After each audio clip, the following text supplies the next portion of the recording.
Welcome to the Beyond Seattle SRE Meetup. My name is Kip Merker, and I'd like to welcome our guests and all of you to this fine afternoon of SRE discussions.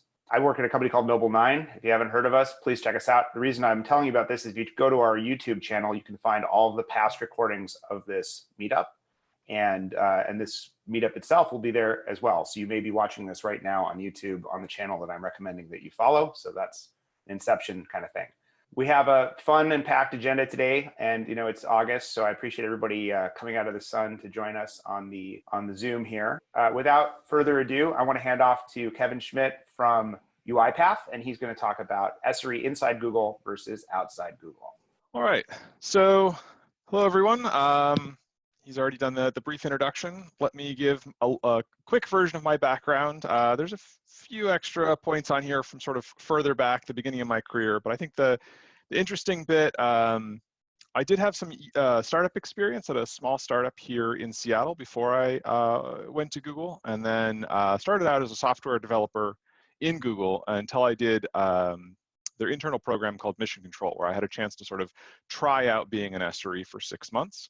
And I had initially envisioned like, okay, I'm gonna learn a little bit about how Google is so big and so reliable, and then I'm gonna go and take that knowledge back to the software engineering world. And I definitely recommend people do that if that's something that's interesting, but I really liked SRE and I stuck around. So I stuck around in SRE. I started out in Google Chrome SRE, became a manager within Google Chrome SRE, later went on to manage a team within Google Ads, because I figured, okay, ads is like the most critical thing that Google does. Let's learn more about how that works. And at some point I decided, I had learned a lot about SRE within Google, and I was pretty excited to take what I had learned and try to come to a new company, UiPath, which is a sort of a late stage startup, and build a SRE team. And it has been every bit as hard as I thought it was going to be, probably more so. So the point of this talk is to sort of a little bit of my experience about what's great about Google SRE, what Google SRE sort of says about itself, and then also some about what isn't as good about Google SRE as you might hope, and then how that has, at least for me, turned into outside of Google, how to, like, what lessons I was able to learn and what I had to sort of invent from scratch or relearn. So first I want to take a moment to talk about like what is UiPath, because I think a lot of this is very like linked to my particular experience. And so first off, it is a very large late stage startup. It's still a startup because it's not public yet, but we have, I don't know, like 150 developers or something like that. We're spread across the world in a bunch of different locations. And so I definitely freely admit that like SRE at a 150 person company is totally different than SRE at like a 20 person, sorry, not 150 person, 150 engineer company versus like a 20 engineer company or something even smaller. But of course, Google's much larger than that. So just like a little bit of background, this was initially an on-prem product. It is still sold on-prem. It has only recently been moved into the cloud. And so that also brings some unique challenges where you have a large base of engineers who aren't cloud engineers and are now working on a cloud product sort of by default. And you come in as an SRE and you're meant to be the expert on reliability, but other people don't even really know what that means. We're in Azure using .NET. I don't know that that actually matters that much for the sorts of things I'm talking about. And then what is the product? It's this robotic process automation, which is just buzzwords. Really what it is it's a tool to help corporations automate really toilsome processes, and without needing to hire software developers to be able to build the pieces of automation. It's kind of a general purpose tool. It can be used in financial situations, but also, I mean, SRE if you wanted, or anything else. So I pulled these from the Google SRE book. This is what Google says about SRE, the primary principles. Embrace risk, and then when you read more about that, it really means like the trade-off of measuring your error budgets and paying attention to like when is a time to take risks and when is it appropriate to do some even testing in live site versus not. SLOs, eliminating toil. That's obviously eliminating toil and automation are sort of the two that many people focus on. And I think that's fair, though it's important to realize that there are these others. Monitoring distributed systems, obviously kind of closely tied into SLOs, release engineering, and simplicity. So I think that's a reasonable description of what is SRE at a very high level, but in my experience, in a couple of different teams within Google and chatting with friends at other companies, different teams definitely focus more on one aspect or another and sort of do a better job or a worse job in sort of living up to these. So here are the things that I think Google does really well. And the number one thing is I think Google has a really deep culture of reliability throughout the whole company. And this is one of the things that I knew when I was there, but I only recognized just how valuable that was now that I don't have it automatically. And that is if you have developer partners who already get why SLOs are important or get what it means to be 4 nines versus 5 nines, or, you know, are already thinking about things in terms of risk, they might not be, they don't spend all day thinking about these things like we do, but if they speak that language and if they know why it's important, you are so much further ahead. Google hires great people. That is also definitely true. I think that lives up to the hype. The technical stack, I mean, the real reason I became an SRE is because I had worked in other places previously, including Microsoft Bing and then the startup. When I was looking at what Google managed to deliver, and I was like, how do they run something so big? How is it that Google.com, like it makes the news every time it goes down? How do they do that? And the answer is they have invested a tremendous amount in, and you've probably heard some of these terms in their Borg, their Monarch, their, you know, all these different internal tools they have, some of which have sort of turned into, some of them have turned into some public things, like Kubernetes is obviously heavily based on Borg. It is all custom.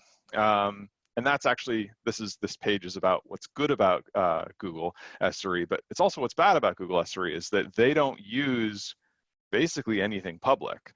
It is all one-off and custom, and it's really good at Google scale. It doesn't actually scale down that well. It's actually extremely inefficient if you try and run something small within the Google system. It just, like, Google infrastructure wasn't built that way.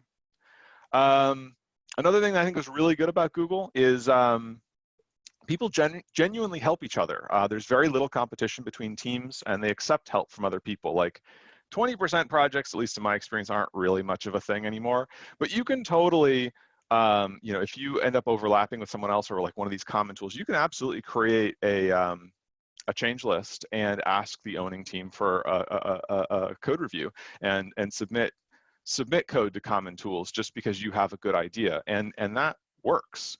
Not everywhere that I work has had sort of that level of being open.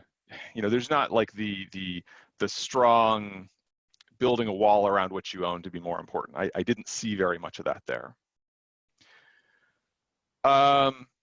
Simplicity. So simplicity is listed on the previous principle, but I'll be honest, when I started, I don't actually think I don't think Google SRE did simplicity very well. And in fact, they had a problem where the performance review process rewarded, what they intended for it to reward was solving hard problems. What it actually rewarded was coming up with impressive looking solutions.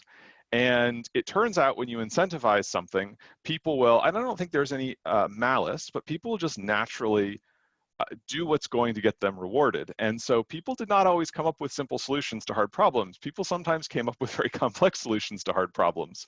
And there was a drift towards complexity for a while. And I think leadership really recognized this and doubled down that they were losing this idea of simplicity. And so they adjusted the performance review process to very explicitly call out that simple solutions were highly preferred over complex ones. And that was like you had to give, when somebody's going for promotion, you would give examples of simple solutions that they had provided. And within a year or something, you really started to see the impact of that. So that self-awareness and that feedback cycle is definitely something that I I compliment Google for, and I think is worth other people copying. And the last point I have here is no heroes. And by that, I mean there was a policy where it was okay to let something fail, which is a little bit counterintuitive, but there's this idea, and I think a lot of us have like that we like the self-narrative of staying up all night to fix something, or putting in 110% effort to make it work, and those are heroics. And Google, lots of people still do it. There is an idea, though, of intentionally not having heroics, because if you've already gotten to the point of requiring heroics, you failed like 3 or 4 steps earlier. And there's a problem where if everyone gets used to a hero stepping up and solving the problem, then they might not be willing to invest the hard work up front to prevent it. And if you intentionally you do your job and you work hard, but at some point you're like, you know what, this is a little ridiculous, and you let it fail, then that creates the postmortem, which might be necessary to actually do the preventative work. This one's, even within Google, extremely controversial, because intentionally allowing an incident to be worse than it might be otherwise, or not stopping an incident to prove a point is obviously, you got to be careful with that. But I think it's an interesting sort of nuanced policy that Google has, and it is something that you'll see regularly get referenced in internal chats where, if somebody asks someone else to stay late or to work on a death march, you can legitimately reply like, is this violating no heroes? Should we, if we're in the death march category to make this launch, maybe we've already missed the launch and we should just, we should slip, or we should cut something. Forcing people to think about that much earlier, I think, is really valuable. So my point in talking about all of this is, I don't think all of them are super obvious outside of the company, and I think many of them can be learned from and cribbed. There's no reason that any of these, some of them are maybe harder to copy than others, but there's no reason that we can't steal good ideas from Google. There's also no reason that we can't be honest. It is not utopia. Many Googlers like to pretend like it is. I really don't think it is. The level of toil that I experienced at Google was way higher than I had hoped. And this is going to vary tremendously by team. But we got into these games of like, what really counts as toil? And maybe this annoying process isn't really toil, or, maybe this is okay or that's okay. And as soon as you start like defending it instead of fixing it, you're really running down the wrong path. Now, how much is too much is going to be totally different. But I think a key goal of SRE should be the continual reduction of toil. The problem is sometimes it's very expensive to automate things. And so you do have to be sort of realistic about that. And I do try to be a pragmatist, but at least my experience of Google did not meet up to that extremely low toil bar that I feel like sometimes is described. The next one is, again, is a little bit of a mixed bag. So while I was there, they made a change, and I think it was a wise change, to intentionally centralize ownership of core tools. And that means that you have a dedicated team who's charged with making improvements to that tool, which is obviously really important. But it also really disincentivized a lot of the teams that didn't have that from building their own automation, because the thought was, oh, well, that's their job, not my job. And I do think that that was probably the right thing to do, but maybe not rolled out the best way. Because again, I think incentives and responsibility matter a lot. And telling a bunch of people that it's not your job to build automation anymore is going to make them a lot less excited about their job. Because I think that's why a lot of people become SREs. Error budgets are certainly highly sought after, but I never actually saw anybody at Google truly use error budgets the way that the book says. I think it's a great idea, and I think this is, again, a way that other people can probably do better than even Google internally, because I do think error budgets are a really powerful idea. And should be giving you exactly that sort of sense of how much risk should I be taking right now? What can I afford to do?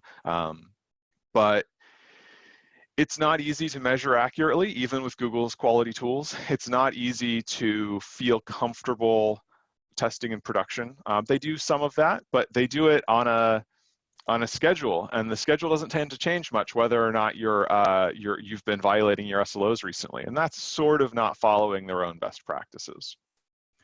And speaking of SLOs, I do think that writing good SLOs is really hard, and I'd say the biggest takeaway from that is be very iterative and recognize that you're never going to write the perfect SLO, or SLI, I guess is really what I mean, because I think that's the hardest part. Writing some target is maybe not as hard as coming up with the actual indicator.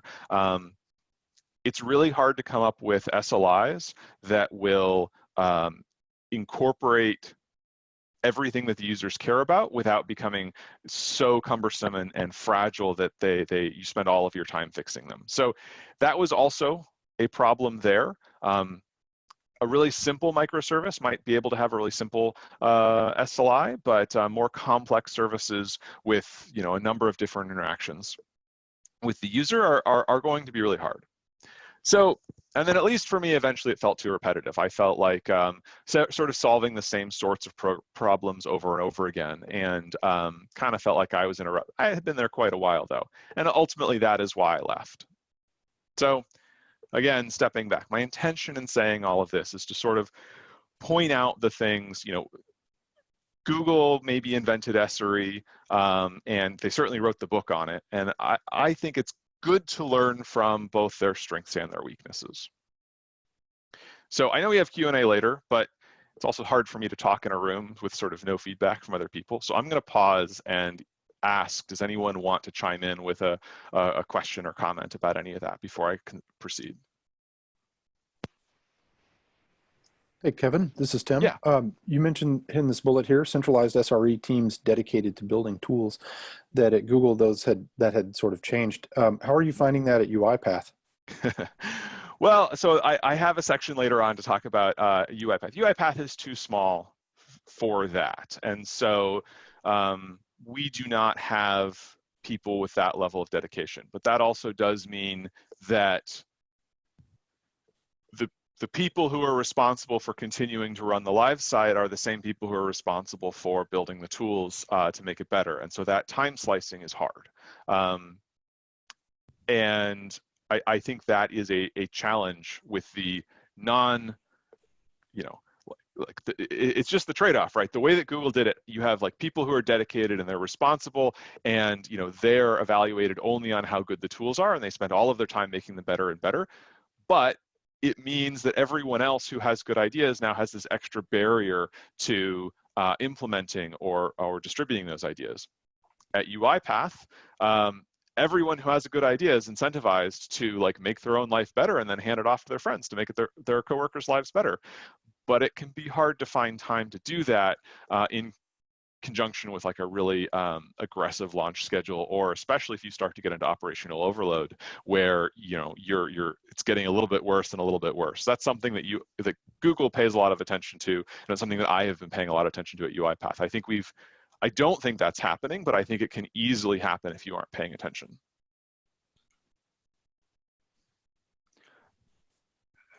Kevin, this is Vajra. I have a question. Is there any way we can map site reliability with IT infra resiliency? Site reliability with IT infra resiliency. I mean, it depends a little bit what you mean by that. Certainly, that was a little bit of what I was trying to get at with the incredible technical stack, meaning Google has built some amazing infrastructure that makes it very easy to build a 4.9 service and very possible to build a 5 or even 5.5/9 service, which I think would be nearly impossible to build from scratch on your own, and even on top of public tools, very, very hard. So is that what you're getting at, or am I not answering your question? Yeah, so the resiliency, it's difficult to get 4 nines or 5 nines. It's not practical. So it's based on the error budget again. So what my thing is, I'm just trying to see how SRE can help in the resiliency. So when I say resiliency, one of the thing is like more look on that it's a proactive event management. So the proactive event management is one of the thing where it can help in the infrastructure availability. So all this SRE is revolving around the high availability kind of concept. So I'm just trying to see everything change together. Okay. Yeah. Yeah. So, I mean, different. So I will actually, 4 nines is hard, but I ran services at Google that ran above 5 nines. Okay. And like an honest, like hard measurement of 5 nines. When you're talking about Google Ads, where there's that kind of money on the line, Google will invest the money to be able to run it at that level of reliability. And it is very, very expensive to do so. So having that sort of cost benefit trade-off is actually really key in my mind to SRE anywhere. Now you're talking about proactive event management. So certainly we tried to have a lot of elasticity and automatic response to changes in environment or changes in traffic. Although I did also run into a couple of cases. I ran store.google.com for a while, and that was an interesting service because once a year on the release date of the new the new Android Google branded phone, there would be a spike in like 10,000x or something in usage. And no amount of like week over week or month over month historic data is going to show you that. Like a human has to be aware that this thing is coming, and I'm going to intentionally provision it at, you know, before the event, my utilization is going to be totally abysmal so that at the moment that the store opens and you get just pounded by all of these users trying to buy their new phones, you have the capacity to handle that. So that's why humans are still involved. You can automate as much as you want, but like understanding that is still really important. So is that okay? Anyway, we can talk more either in the breakout or in the Q&A. I do want to leave time to keep talking about it, but I do think predicting those sorts of events and applying sort of human judgment is still very important, in addition to building highly resilient automation. Yeah. Thanks, Kevin. Yeah. Yeah, absolutely. All right, so then outside of Google, I broke it down into 2 pieces, people and tech. Now I'm a manager, and so one of the things that I think a lot about is how do I try and encourage people to work in ways that are going to be beneficial. It's not just about, you know, choosing the right tools, but it's about the incentives, it's about hiring the right people. And I talked about this in Google, and this is something that I have worked to do within UiPath is, like I said, promote SRE culture throughout the company. It's not going to be possible for a group of 8 SREs to fix reliability across all of these different products and across all of these different dev teams. So you need to bake it in to the design. You need to bake it into the infrastructure. And really, one of the most effective ways to do that is to convince the developers to do it for you, to train the developers, to give them tools, to empower them, and to work extremely closely with them. So my second point, act as consultants within the company. Sometimes, and this is not always satisfying for all of the people on my team, and so I have to sort of figure out where people's interests lie and where their skills lie. Some people want like purely technical problems. But I've found, especially as people grow in their career, sometimes the right solution isn't a technical solution. It is a perhaps creating a design that is pretty technical, but then working with other people or handing off the implementation entirely. That's not satisfying for everybody, and that's okay. I mean, there's definitely room for different roles, but I spend a lot of time working with the different dev teams that I support and like reviewing their designs, providing feedback, talking about how they might be able to be ready for scale or be ready for failures, because failures are going to happen. How are we going to respond to them? And I don't necessarily do, you know, much coding. I might even go for a long period of time without coding, but I'm still having a really big reliability impact. So recognizing that that is a valid way of succeeding as an SRE and incentivizing it for those people who enjoy that approach, I think is really useful. Hiring is important. So at Google, there's a big pipeline of hiring junior people and turning them into senior people, and then turning them into principal people or turning them into managers, and you know, taking people from intern to you know, staff engineer if they have the skills. It's a lot harder to do at a startup, and so thinking really hard about, do you want to hire a lot of senior engineers? There's some benefits to that, but you know, sometimes you have work that just needs to get done that isn't super interesting, or you know, if you only have people who want to build you know, great castles, and you don't have anyone who's willing to dig foundations, like, you're going to have problems.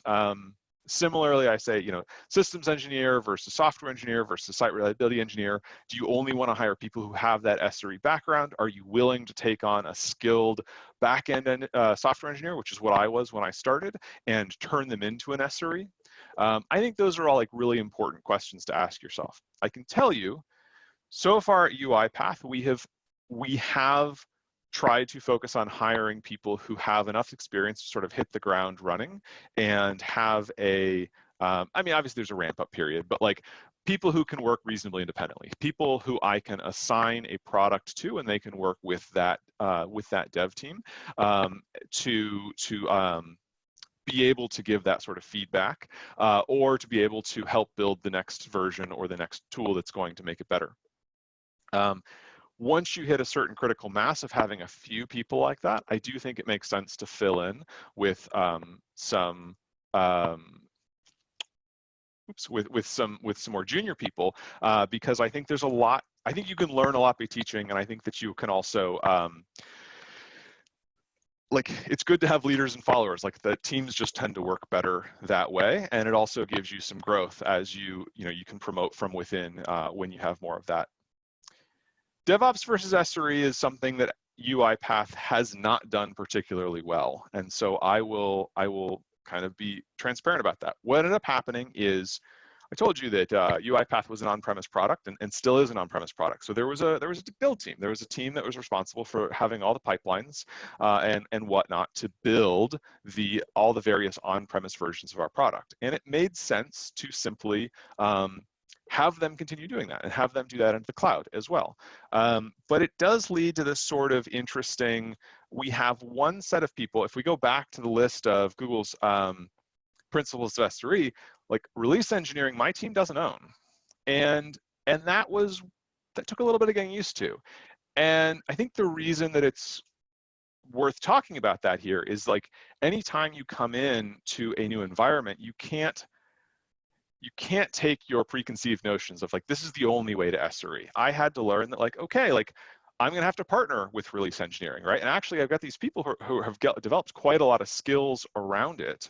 And, you know, that's a piece that I don't need to worry about as much, except that I do want to make sure that the architecture that is defined, you know, if I'm not the one writing the Terraform, but I am involved in writing the design, like, okay, we need to make sure that the Terraform actually matches the design. We have to make sure that the releases are going to be, you know, measurable and be able to be rolled back easily and have canaries and have all of these other sorts of features, which are maybe not, like, maybe my priorities in good releases are different than theirs. And so now I have to, again, go and work with them to identify those and sort of evangelize my ideas of what a good release looks like, which may or may not be the same thing. And that's just like, my company calls those release engineers DevOps. Other people might use different terminology. And I think there was a little bit of a rocky start, but we've actually come and, you know, it has freed up my team to really focus on other aspects and not have to worry about that component as much. We have sort of this in-house set of experts that we can rely on for, you know, we use the Azure DevOps tool for all of our release pipelines and Terraform to actually do the definitions. So being able to be flexible like that, I think, is even more important, because you aren't going to just have this structure.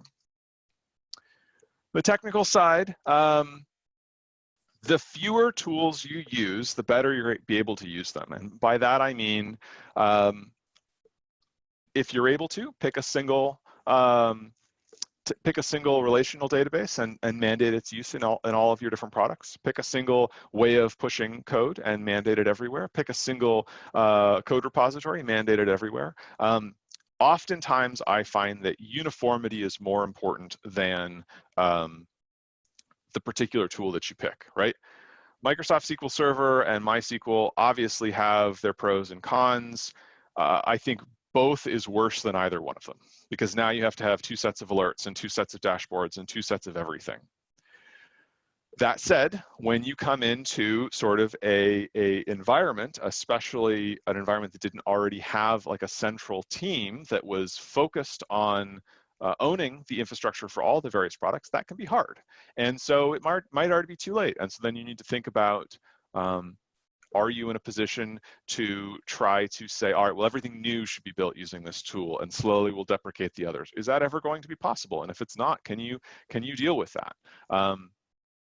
Google has central steering about such things. You know, there's only these languages that are allowed to be used. There's only this tool set that's allowed to be used, and only very senior people within leadership are allowed to make exceptions.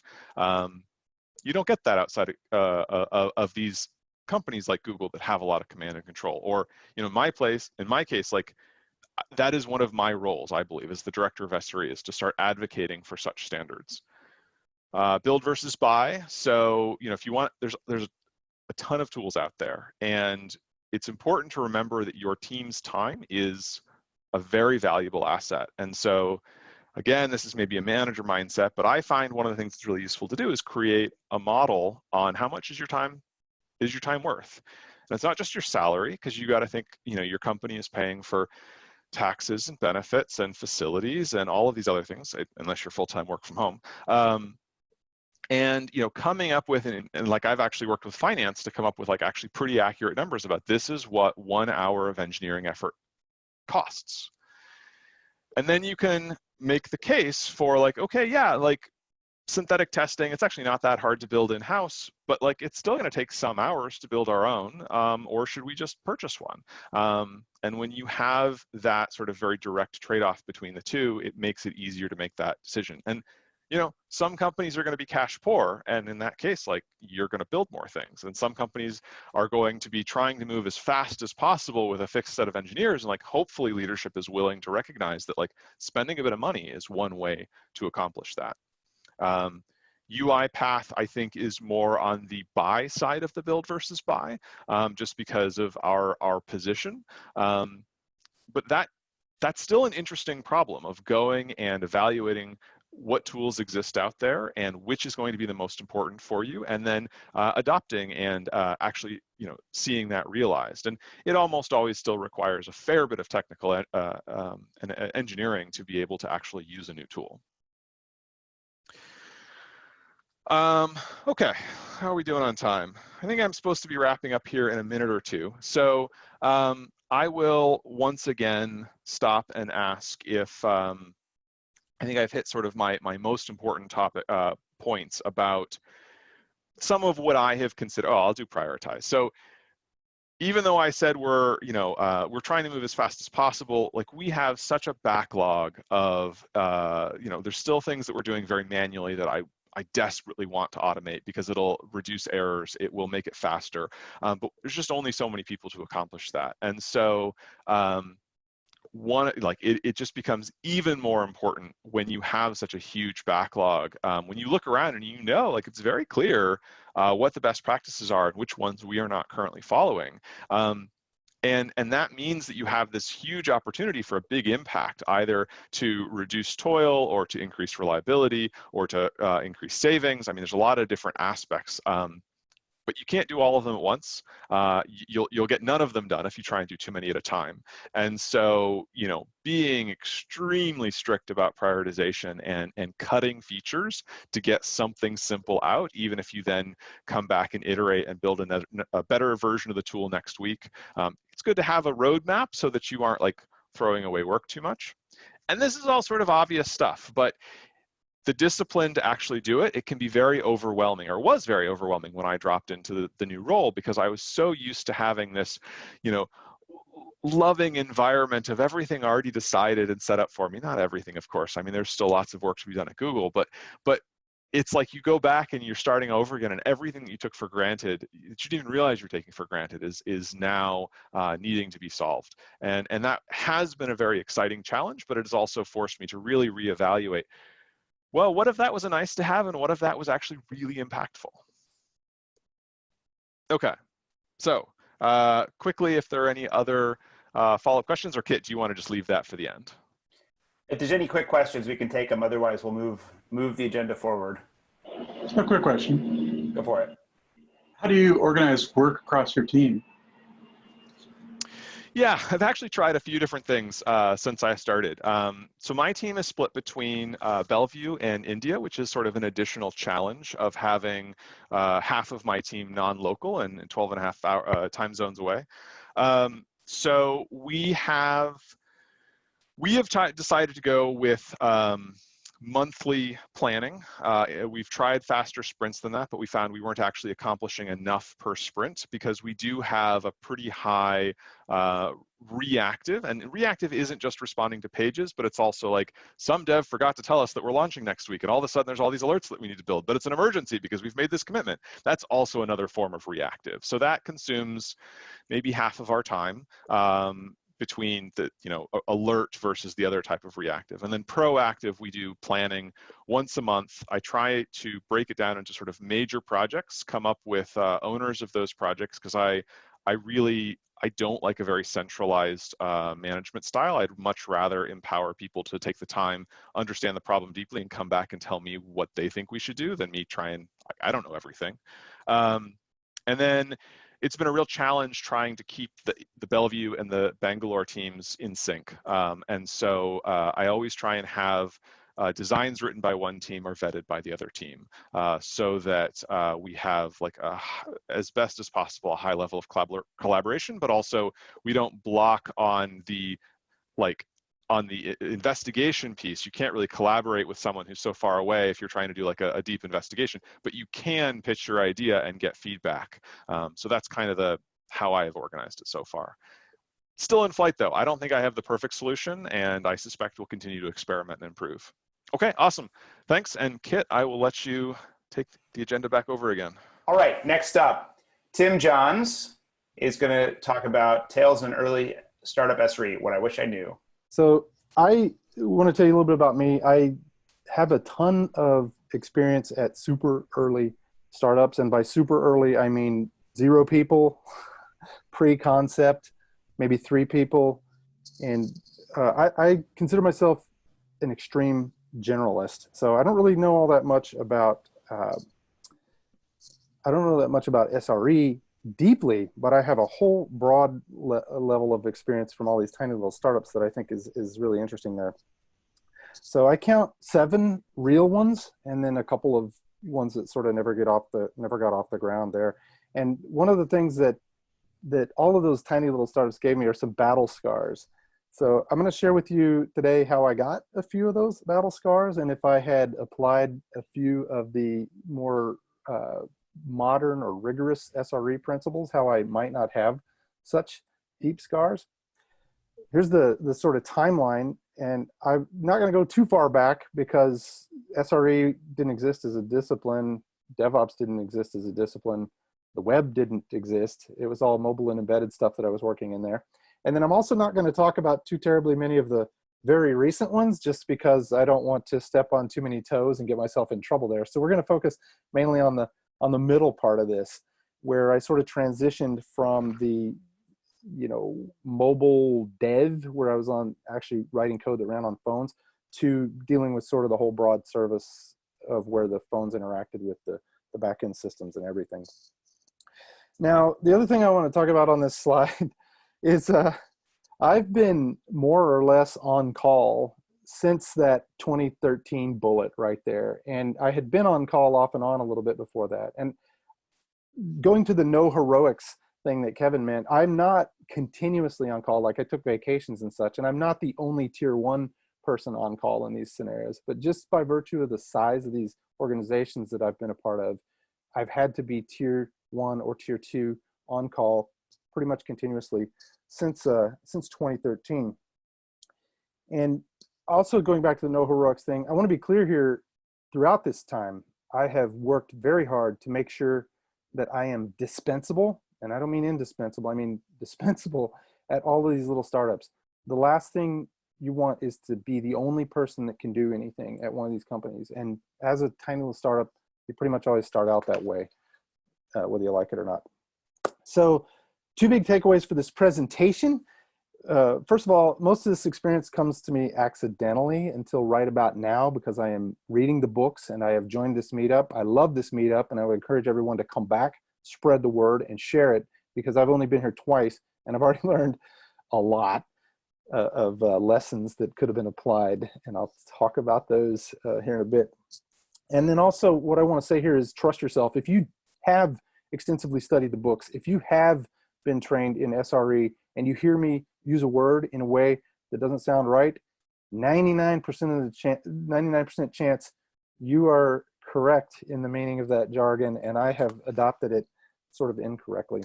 And then the last thing on me that I want to leave you with is my one credential here, and this came from a security researcher on Reddit. And there were a bunch of security researchers arguing about whether or not this site that I had put up was secure enough to actually put information in or whatever. And I love this. And he said, it seems to me the site was started by people who know enough security to be dangerous, but who ultimately want to get an idea out there. And I replace security with dev, with ops, with marketing, with anything. And I think that sums up sort of the extreme generalist nature of what I do and why the tiny little startups appeal to me. So let's talk about the war stories. Again, I'm going to focus on the middle part of that graph, middle part of that timeline or whatever. I'm actually going to go backwards here too. So I'm going to talk about a first day fire drill. And I'll be honest with you, I don't even remember if it was actually my first day or not, but it was close enough that it sure felt like the first day. I'm going to talk about a proof of concept that was dragged to a fame it never deserved and became scaled and became indispensable a lot faster than I intended, and some problems that arose from that. And then the final thing I want to talk to you about is a little device that we have referred to now as Router Slayer +1, which is a Dungeons and Dragons reference. I also wanted to say, we've got to come up with a phrase here, because they say that the difference between a fairy tale and a war story is a fairy tale begins with once upon a time, and a war story begins with no kidding, there I was surrounded. As many postmortems as we're going to be doing in SRE, I definitely think we need to come up with our own phrase, and I don't know what that is yet, but we got to come up with a good one. So first day fire drill. Again, wasn't actually my first day, but it felt like it. So let me set the scene for you a little bit here. This was in 2011.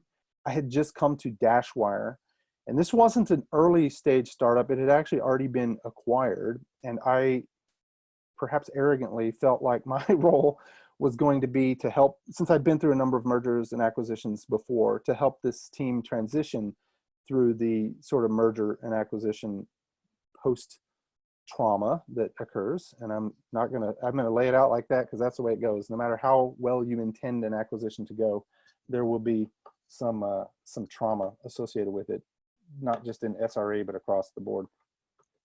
So I came on there to try and help with that. And that philosophy did me well in the interview process and lasted about this first day. I was a mobile tech lead. I was supposed to be helping with the client, develop the client on mobile. But it was a very good cross-functional environment.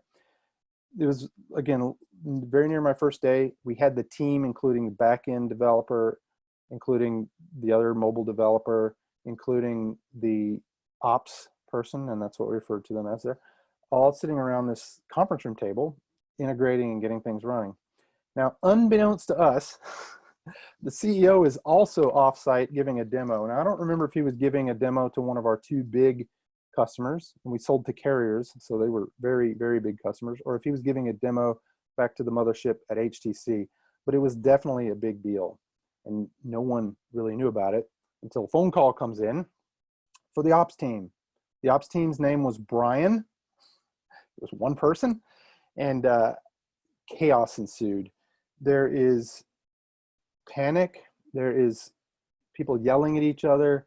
There are people proposing solutions and certainty around root causes, and the place just erupts into absolute chaos because Ford, the CEO, demo is not working, and he's literally on this time schedule in this high-level executive's office, and the pressure is on.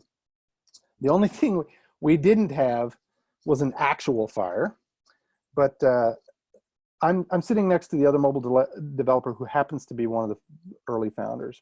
And all of this craziness is going on around us. There's probably 15 people in this room at this point, crammed around this little conference table. Everybody's yelling, everybody's talking at the same time. Nobody can tell what's going on.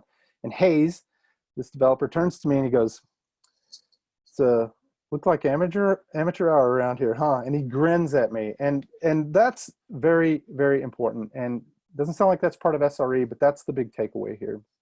What I mean is when he said that to me, in my mind, I'm like thinking this was a big mistake and I should bail and everything. In my mind, we went from this meme that you're all probably familiar with, is exactly how I felt at that moment, until Hayes grinned and turned to me and calmed things down a bit.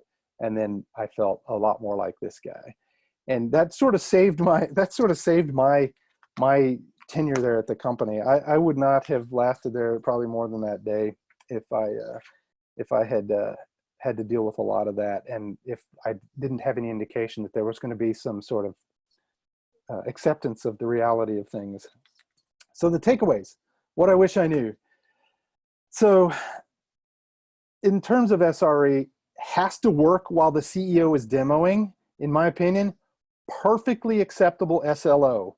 Now you can pick the service level objective. You can pick the right service level indicators, which is maybe the ops guy like repeatedly uploading photos or something, or whatever, in order to facilitate that as an SLO. But this incident I'm sharing with you today is not the only time that scenario played out in my career. It's probably one of 15 times where that played out. So I just want to reiterate, at a tiny little company, just write it down, state it, make it real. Has to work while the CEO is demoing is actually reasonable SLO.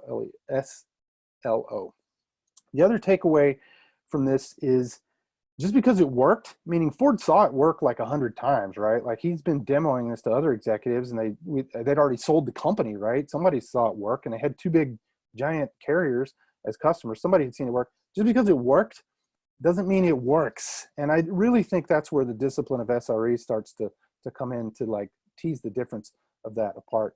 I've been a developer for years, and I can tell you there have been many times when it has worked on my machine or for me or whatever, but that doesn't mean it works.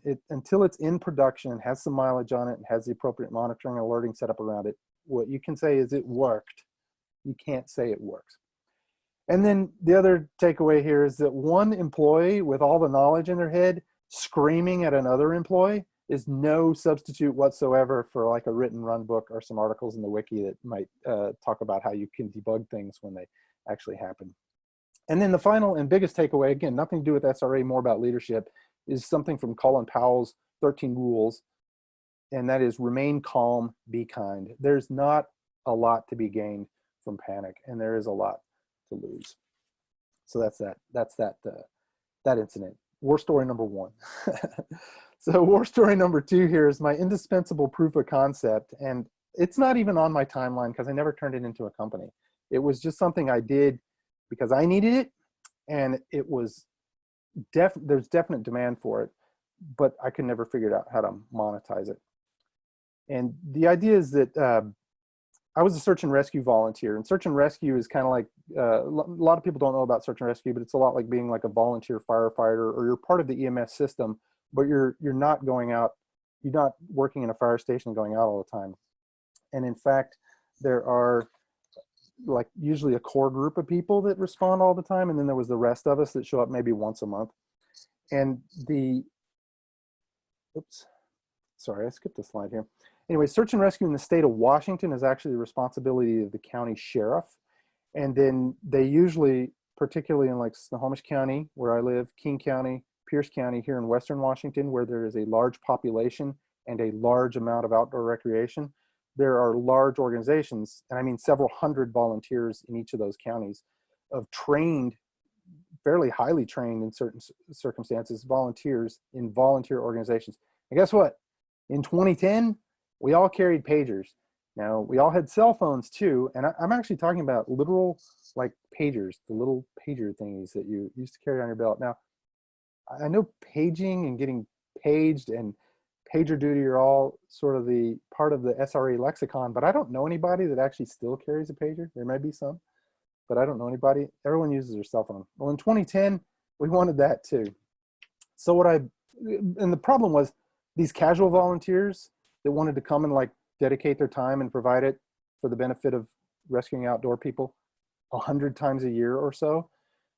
No exaggeration, in Snohomish County, there are more than 100 missions a year, which is more than 2 a week on average, most of which occur right about this time of year. Those people that kind of wanted to come and dedicate their time were being asked to carry a new device all the time, in addition to their cell phone, or anytime they wanted to be on call. And they had to pay for it as $9 a month. So much like I had the deer in the headlights look on my first day back at that last company I mentioned, a lot of volunteers would walk in to me as the vice president of new membership for the Alderwood unit, and I'd tell them they have to carry a pager and they have to pay for it. And that would be the end of a lot of potential volunteering there. Anyway, so I heard that over and over and over again. I saw frustrated people many times. So I built a little proof of concept bridge that took pages off the air and transmitted them back out, sent them back out as text messages through the various gateways there. And the people I started to share it with a few people who all loved it. One additional sort of mitigating factor in this whole thing was the paging system we were using at the time was largely considered by the volunteers and some professionals as well to be terrible. It barely worked, and the customer service was horrible. It was absolutely horrible. You had to like mail your pager in to get it reprogrammed, and then it would come back and it wouldn't be programmed right. You'd mail it in and get it back, and it was a nightmare. So nobody liked the thing. So I built this thing where dispatch would send out a page like they normally would. I'd use a paging data receiver to pull it off the air. And then I used, and this is key point here, that's why it's in red. I used a recycled spare computer that I had crammed under my desk with a database on the non-redundant local hard drive to then look up everybody's cell phone numbers and send those pages back out to their cell phones. Well, again, people loved it, but as you can imagine, that's not a great way to build out like a notification system for emergency response. And what ended up happening is I tried to set expectations here. And this is a long email, part of a long email, where I gave this person, who was a good buddy of mine and an entrepreneur and a member of Everett Mountain Rescue, some text that he could send out to see if he wanted to sign some of these other people up, because he had been telling me, Tim, we got to get people on this. We got to get people on this. We got to get people on this. And as an example, I'll read just a little bit of this, some text I gave him, which is, it currently sits in a computer under his desk at home and is susceptible to things like power outages, hard drive failures, and spilled drinks. This has resulted in some pages being missed. And all was good until he editorialized and added the one line here at the bottom that said, I have been using the text messaging system for 2 years and have missed out on one mission in that time period. Now, I didn't do the math on that to determine what that is in terms of an error budget or whatever, but that dramatically exceeded the number of nines for any kind of expectation I was trying to set there. And this caused me a lot of stress. Part of the reason is this thing was in a box under my desk, and I was the only person on call to handle it. But the irony, or the interesting case here is this is an on-call system that I am a member of, and I am on call for keeping the on-call system up and running. So I got kind of tired of ultimately being redundantly on call. The net impact of this whole thing was I shut it down because I did not want to be responsible for, say, 300 volunteers not showing up for some mission. And the county ultimately partnered with a commercial organization that already had direct to text message, and they eliminated the paging system from the whole picture. So I feel good about that part of it. Again, I never figured out a way to turn this into money, but at least I did help bring Snohomish County dispatching into the 21st century here. Now, what I wish I knew there. Oops. So one thing, and again, this is probably something you are all intimately familiar with, but is a new concept to me. If you don't state clearly an SLO, if you don't write it down and make it formal in a way that you can sort of really get behind it, people will just make one up. And I saw that there. And I mentioned this takeaway earlier in another one of my little postmortems here, but it works for me. Works for me is not a service level indicator. That's just an observation made by an individual and should not be treated like a service level indicator, even at pre-launch, pre-concept, pre-monetization scale. It's just a disaster literally waiting to happen. Which brings us to another very minor disaster in comparison to something I could have envisioned happening there, router slayer +1. So let me set the scene here. We're going back in time again. So Ontella was a photo upload company in 2007. That's very early before smartphones. So it wasn't like it's built into your smartphone, right? You have to take a picture and it goes to the cloud. That's built in now, but at the time it wasn't. And in fact, unlimited data wasn't even like much of a thing there. So the carriers would partner with us to offer this service in an attempt to sell their new unlimited data plans. It was actually a pretty sweet business. And this one I joined pre-product. We already had a concept, but I joined pre-product. And by the time this incident occurred that I'm going to talk to you about, we had deployed in production to a number of regional carriers here in North America, and we're doing really well. So the part that's interesting is we also had a sign-up mechanism that used SMSs to verify that was in fact a phone, and to, with the exception of SIM swap scenarios, verify that it was the phone that you were trying to sign up on, very much like two-factor works in an SMS environment right now. And we knew what we were doing, right? We were scaling. So we moved our production environment from our server closet in the Schmidt Tower out to a data center in Tukwila. This was, again, before cloud. This is right about the time AWS was starting to become like a thing for startups. And so we had physical hardware. We moved it out to Tukwila and then immediately discovered that the cellular reception for these little modems, and we had banks of these. This is actually one of them right here I'm holding in my hand. We discovered the reception was terrible. So we were like, hey, this was working great back in the Schmidt Tower. So we loaded all of our SMS modems back up into the car, hauled them back out to the Schmidt Tower. So now what we've got is in the Schmidt Tower, we've got our development environment, including a bank of modems for development. And we've got modems that we share with our prod environments that are all deployed out in our data center in Tukwila. So we're sitting around lunchtime one day, and oh, this is good too. This fits right into something Dylan was talking about last week, and also a little bit of what Kevin was getting to this week. Some of the best alerting is based on like an end-to-end thing, and you don't try and get too specific about what detail it's alerting on. We had literally a piece of plywood with phones zip tied to it that were signing up over and over and over again, and then they would literally beep if they were unable to sign up consecutively some number of times. So we had full end-to-end alerting on a piece of plywood from a Nokia phone that was zip tied to it, among others, and it was great. So all of a sudden, it's around lunchtime and this thing starts beeping at us. We're like, uh-oh, something's going on. And then myself, one of the founders, Charles, and one of the other early hires, Josh, we were kind of the three stooges, if you will, there. We hear it beep and we're going to go over and we're going to diagnose it. Well, the internet's down too. So that's a little bit of a problem. And about this time, Jeanette, one of our product managers, walks out of the kitchen, and something about the timing of her walking out of the kitchen just clicked in my head a little bit. And she's carrying a bagel, and I said, Jeanette, where did you get that bagel? And she said these words, Trader Joe's, but I think there's something wrong with the toaster because it didn't toast it all the way.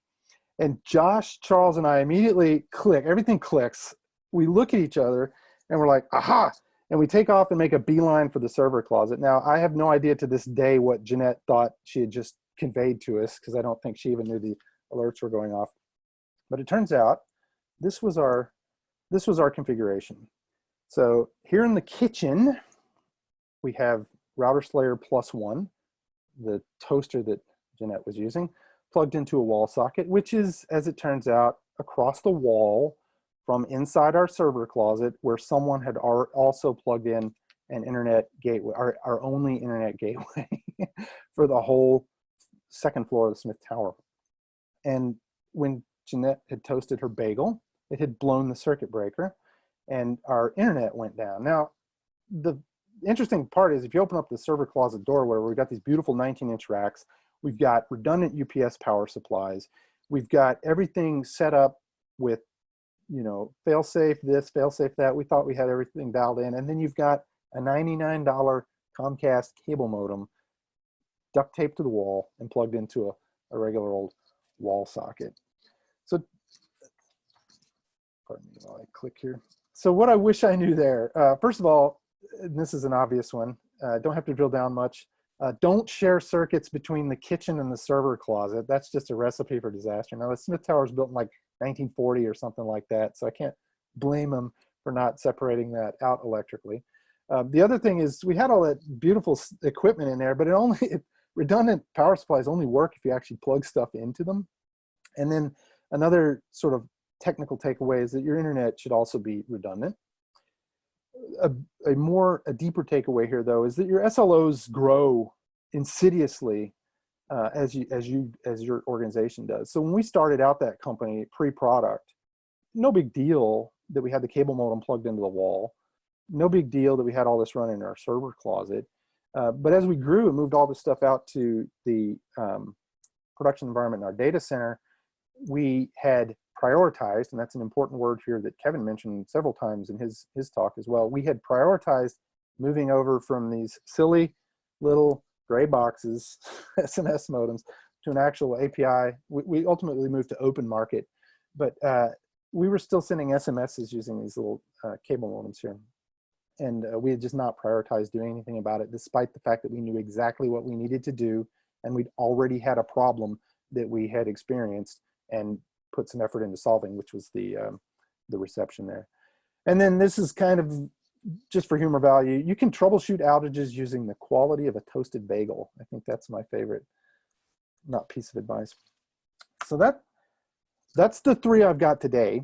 I have probably 50 more like that, including more recent ones that I'm not willing to go on the record about right now. But the big takeaway from all of this is at these tiny little startups, it is never, ever too early, and you're never too small to be intentional about your SRE. In investing, I've often heard the saying that the best time to have invested was 10 years ago. The next best time is now.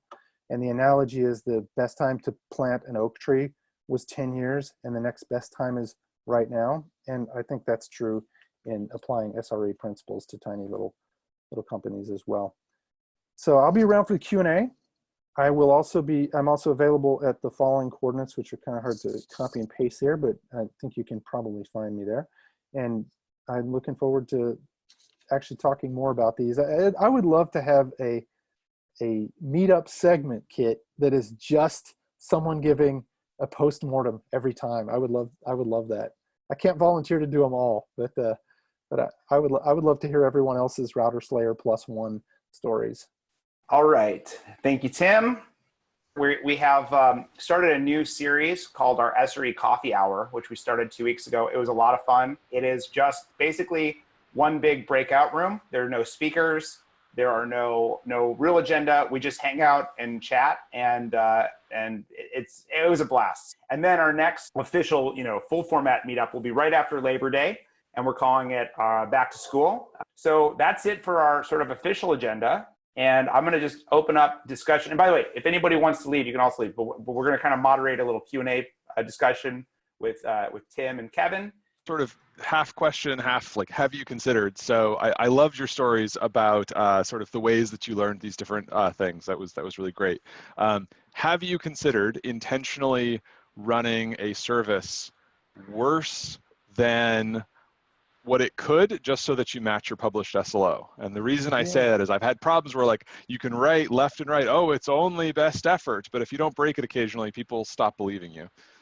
Yeah, absolutely. One of the principles that I've sort of adopted in terms of developing and architecture is to preserve some headroom.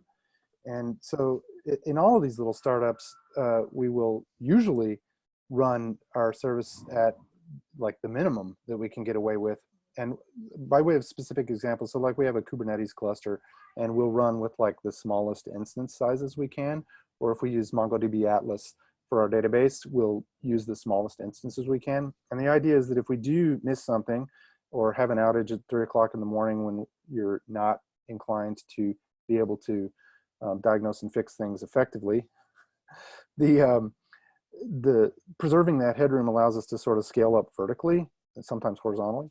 And yeah, we like literally everything I've worked on in the last 10 years, we've ensured that we have not used everything that we have available to us. And that sometimes goes against this sort of scrappy startup mentality or whatever, but you know, things have gotten so inexpensive in the cloud for the kinds of services that I've been involved with that it's a non-issue. Like it's not a I don't have to argue with CEOs about needing budget to make sure I have plenty of scalability, horizontal, like dial turning, horizontal and vertical scalability. So yeah, that absolutely I have, and the organizations I've worked with have ensured that we have preserved headroom.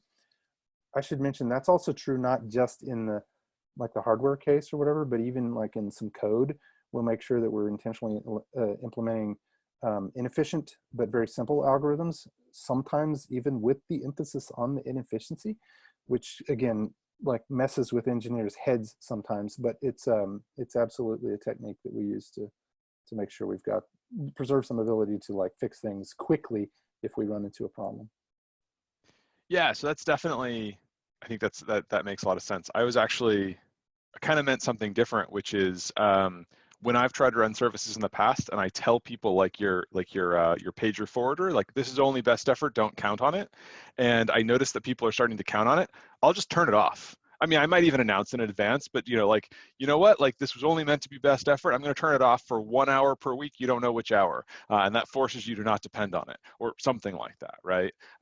Which it kind of goes against the SRE mentality of be as good as possible, which is very much what you were just saying, that you also, you know, find that it's useful to go against that mentality. So just like another implementation of that same idea. It's kind of to chime in here. It's kind of a manual version of chaos engineering in a way, is what you're talking about, right? It's setting a threshold and saying, look, people are going to depend on the observed SLA or the observed SLO of the service, regardless of what you publish, right? That's what, chaos engineering, or what is it? The monkey Chaos wrench. Monkey. Chaos Monkey. Yeah, those are just like automated ways of doing what I'm describing. Absolutely. Exactly. Yeah. There is, so the proof of concept thing that I mentioned earlier is a great example of where I could have applied that and didn't. I will say at Tiller Money, we did do something similar to that initially. We had a mechanism by which we could update accounts, bank account data 4 times a day, and our SLO explicitly stated we would do it once a day. And the so to buy ourselves some headroom was actually the intent there. But then we had to do kind of what you described there, in the sense that we were not, it turns out we were not the long pole there. Even 4 times a day updating or once a day updating or whatever isn't great. By way of example, or reality as it is, bank account data is available like to your bank like instantly. Like you go buy something at Burger King or whatever and your bank knows about it or whatever, but the tools that we had to access it, the screen scraping, the data aggregators that we had did not provide that data in anywhere close to that sort of real time. It was delayed. 4 hours would be a short amount of time, sometimes days. And so we did end up, we didn't do that on purpose, but it turns out our data aggregator unintentionally slowed data down such that we didn't have to worry about that anymore. We definitely had to set that expectation with our users, but we did not have to build in a lot more headroom just because it accidentally was there. By the way, that's a huge problem in like all of these personal financial management apps that you see out there. If anyone solves that problem, Plaid, Yodlee, MX, somebody like that. That's going to be a good. That's going to be a good company to watch. I'll throw one out here. One of the idea of doing some postmortems. I might be able to pull some stories out from when I worked at startups that would be similar to Tim's stories, having been there. And so my question for Kevin, since you've kind of been at both ends of that now, very large, very small, what's some of the challenges, and Tim can kind of jump into this some too maybe, what are some of the challenges of having remote teams and trying to do SRE kinds of things when you're kind of spread out across the world that maybe are more of a challenge as a small company versus someplace like Google where we have a lot of infrastructure and a large budget? Yeah, so I actually had a slide. I wasn't sure how slow I would go, so I had some extra slides I didn't get to, and one of them was around the idea of should a team, and I've seen SREs do it both ways, should a team be like a follow the sun on call, which is how Google does it, and it's also how UiPath does it, or are you better off having all of your SREs in one physical location? And yeah, it means somebody might be woken up in the middle of the night, but if you've invested enough in automation, maybe that won't happen so often. I haven't yet, okay, the tiny startup I've been was all in one place, but that wasn't by design, that was just we were so small. I haven't yet done the second case. I think I've heard Facebook maybe does it, but I haven't been there. I would love to try that at some point because the overhead, even at Google, the overhead of having a sister team in some other location and trying to like meaningfully collaborate with them is hard, and it definitely I think slows down your velocity. I did have a 24-hour on call for a while at Google. The Chrome SRE team was 24 by 30-minute response SLA, and it wasn't so bad. I think that's pretty tolerable. So, yeah, in terms of is it harder at Google or at UiPath? I mean, it's harder at UiPath because I'm in charge, so I'm the one responsible for making it good. And I worry that I'm trying and I'm open to more ideas about how to make it better, but like when it's your problem to fix, it's a harder problem. At Google, I do think there was more infrastructure that kind of tried to build that out. But like, my second team is in India. They're 12 and a half hours away. I can't do daily stand-ups. That's not respectful of my team's time to have a daily stand-up with them. And that means, automatically I'm only talking to them once a week. And that's hard. Okay, yeah. Yeah, the previous company I worked with a peer team or had a sub-team that was in India, and I think we were at 11 hours, 9 hours, and there was like 1 hour in the very morning where there was just enough of an overlap to do that, and it was very difficult sometimes. Yeah, so I mean, I start my day at 7 so that it's not so bad for them, but 7 a.m. for me is 7:30 p.m. for them, so that means they're starting meetings with me at 7:30 p.m. And I'm glad that they're willing to, sort of shift their schedule so I don't have to get up even earlier, but it's sort of uncomfortable for both of us. I'm kind of curious, Kevin, building on that though, is part of the strategy to get some senior local talent there too? Like, how do you think about sort of and I mentioned all this local. Yeah, I went kind of briefly over the hiring piece, but that is one of the big reasons we've targeted pretty senior people to start with, because a senior engineer should have enough experience to be able to self-direct a lot more. Trying to help foster a junior engineer into a senior engineer when you're only talking to them periodically is a recipe for disaster. Now that we are bigger and we're starting to think more seriously about tiers of management, right? Like maybe we can, if we have a strong local manager, we can then bring in some more junior people who that manager could mentor. We hadn't been ready for that in the past. And so we were really looking for people who could,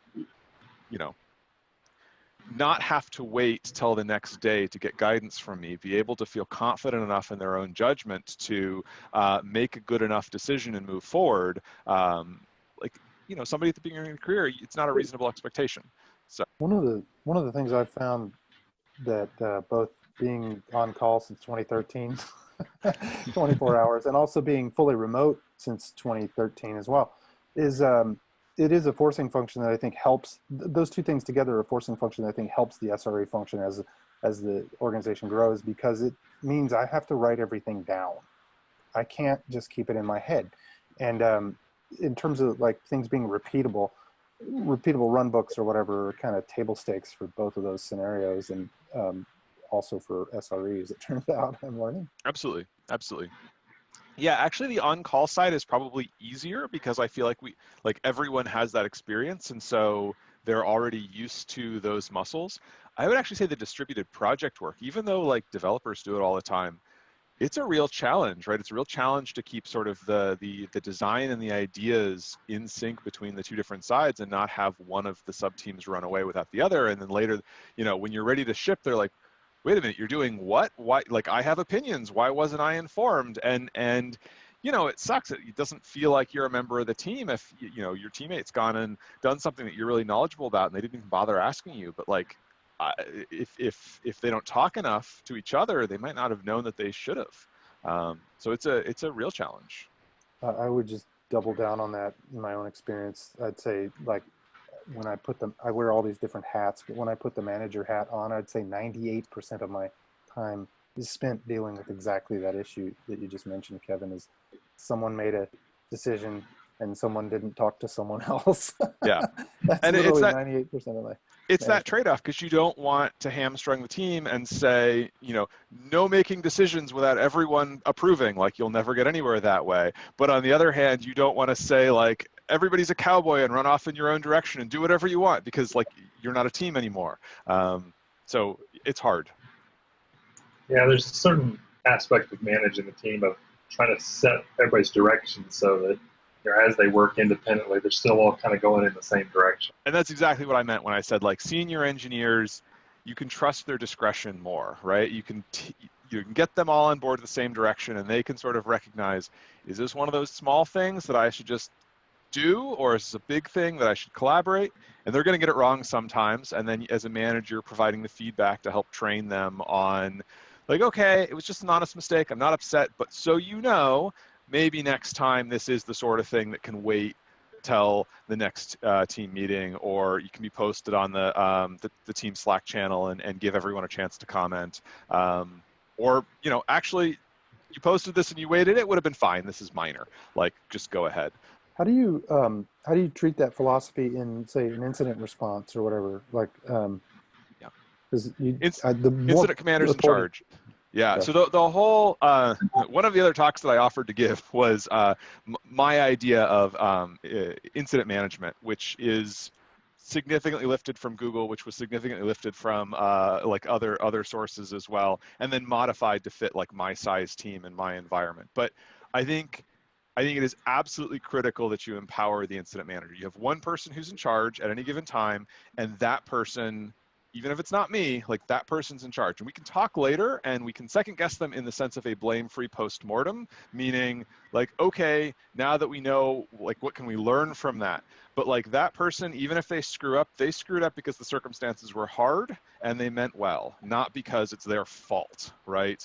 And without that idea, and like, whoever's in charge has to 100% believe that you as their manager have their back, because otherwise they won't be willing to make hard decisions. And hard decisions are important during incidents, right? Sometimes it's worth crippling half of your site to get the other half working, and like that might be the right thing to do. Or if you're hard down, maybe you know, rollback isn't working. Okay, I'm going to make the decision to roll forward. That's not the best practice, but maybe it is this time. And so, you know, you need someone on the ground who can make that choice, and you don't get to be angry at them for what choice they made. All you get to do is learn from it after the fact. Richard, do you want to share your idea for a future talk? I don't mean to put you on the spot, but we talked about this in the breakout room. Do you want to share your idea and see what people think about it? Sure. It's something I've been thinking about for a while. And the basic idea is the human side of DevOps and SRE. And the beginning of the story is I used to have these squeezy balls, stress balls on the desk.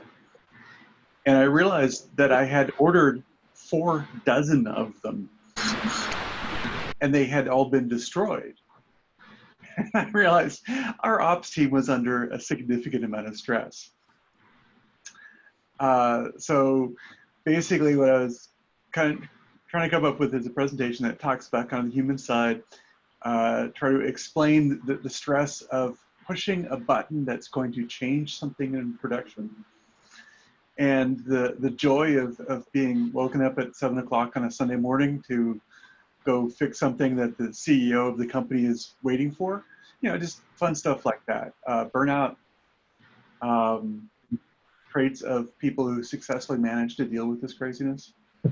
Justin and Dylan both mentioned sort of the history of incident response, and that just clicked in my head as a great topic for another talk. I'm grossly unprepared to give that one, but if you want to throw that out as an idea and start socializing it, I'd love to know the history of incident response in SRE, especially because it uses a lot of the same words as incident response and search and rescue.